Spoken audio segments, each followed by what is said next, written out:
மதுரை மாவட்டம் பாலமேடு அருகே வளையப்பட்டி ஊராட்சியில் 20 லட்சம் ரூபாய் மதிப்பில் புதிதாக கட்டப்பட்ட உணவுக்கூடம் மற்றும் கலையரங்கத்தை திறந்து வைக்க வருகை தந்த அமைச்சர் மூர்த்தியிடம் சோழவந்தான் தொகுதி எம்எல்ஏ வெங்கடேசன் ஊர் பக்கம் வருவதில்லை என்று கிராம மக்கள் புகார் தெரிவித்ததால் சலசலப்பு ஏற்பட்டது.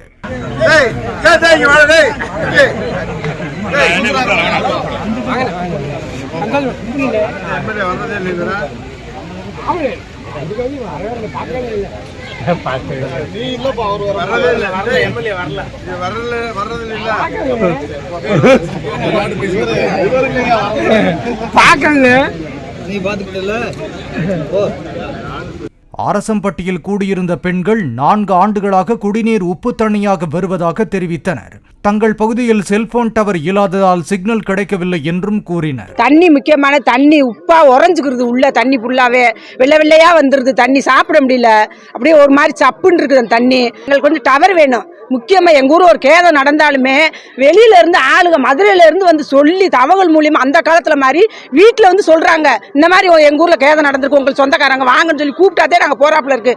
நாங்க போறதுக்குள்ள அங்க பாடி எடுத்து எரிச்சிடுறாங்க.